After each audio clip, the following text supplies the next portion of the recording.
RP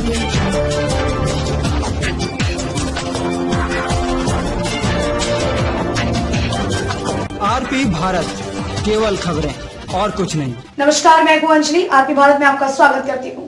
तो चलिए शुरुआत करते हैं आज की किसी खास खबर से।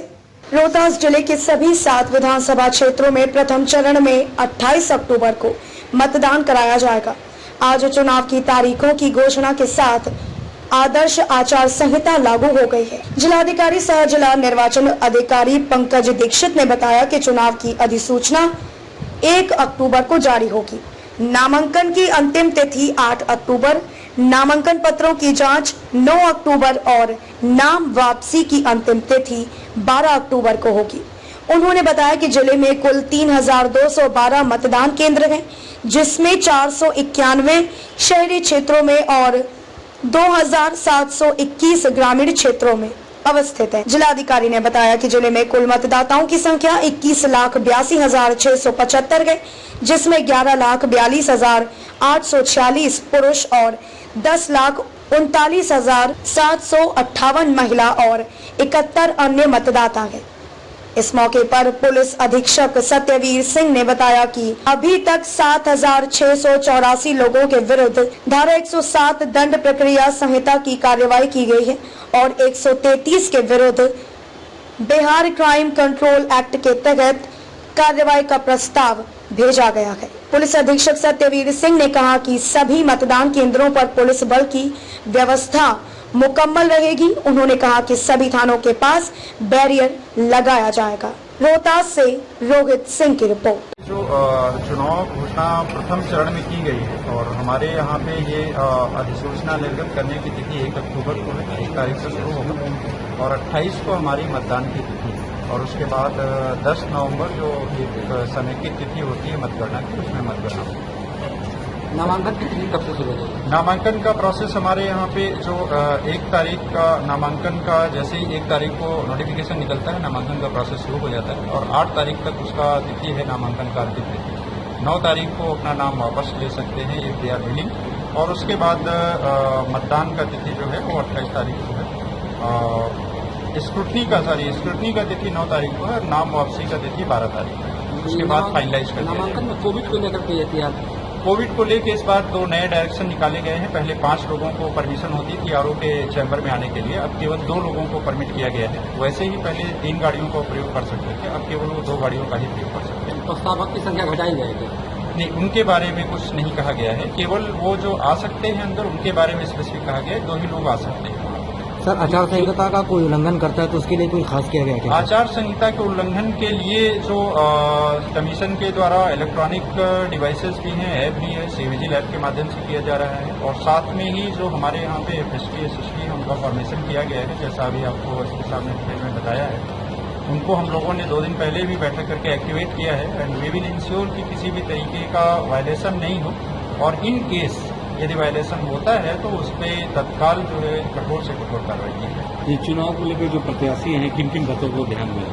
चुनाव के लेकर जो प्रत्याशी हैं उनको उनके लिए अलग से मॉडल कोड ऑफ कंडक्ट का कंपेनियम होता है, जो उनको हम लोग कल उनके साथ बैठक करके जो पॉलिटिकल पार्टीज हैं उनको अवगत कराएंगे और जब कैंडिडेट फाइनलाइज होते हैं उस समय भी अलग से मीटिंग और करते हैं और उनको अवगत कराते हैं। लेकिन इस बार जो हम लोग पैंडेमिक सिचुएशन है और इस चीज़ को हर एक जगह ये अपना प्रभाव दे रही है, तो उस दौरान भी चूँकि लाइफ से ज़्यादा इम्पोर्टेंट कुछ नहीं होता है, तो उनको अपनी और समाज में भी जो भी पैंडेमिक के नॉर्म्स हैं उनको फुल्ली फॉलो करना चाहिए, जिससे किसी भी तरह की स्प्रेड नहीं हो और लोगों का जीवन सुरक्षित हो। समय में क्या परिवर्तन किया गया? समय में इस बार जो एड्रेस हुआ है चीफ इलेक्शन कमिश्नर का, उसमें उन्होंने बताया है कि 7 बजे से 6 बजे तक मतदान का समय है। वरिष्ठ नागरिकों के लिए इसमें जो इस बार 3 कैटेगरीज को स्पेशल सुविधा दी गई है। एक पीडब्ल्यूडीज को दी गई है, एक 80+ ईयर्स के जो सीनियर सिटीजन्स हैं और एक कोविड पेशेंट या Covid suspect declared by competent authority है। इनको पोस्टल बैलेट की सुविधा दी गई है और उसको हम लोग आप लोगों के माध्यम से भी अनुरोध करेंगे कि लोगों तक जानकारी पहुंचे और लोग ज़्यादा से ज़्यादा इसका उपयोग करें। पहाड़ी क्षेत्र में जो लोग हैं सर, उनके लिए भी कोई खास इंतजाम चुनाव का समय किया गया है क्या? जो अभी आपको इसके सामने ब्रीफ किया है कि हम लोग पिछली बार लोकसभा इलेक्शन में भी कई सारे ऊपर के बूथ में हम लोगों ने इलेक्शन कराया था, जिसकी वजह से जो वोटिंग परसेंटेज यहाँ पे था वो इम्प्रूव किया था उन बूथ्स में। पहले वहाँ पे 2% 3% वोट होता था, जो कि वहाँ पे नॉर्मल हमारा जो वोटिंग परसेंटेज है हम लोग पहुँचे थे। इस बार हम लोग और भी जो वहाँ के बूथ हैं प्रयास करेंगे कि उन सारे बूथों में हम लोग इलेक्शन कराएं, जिससे वो लोग अपने मतदान का सुविधापूर्वक ढंग से उपयोग कर सकें।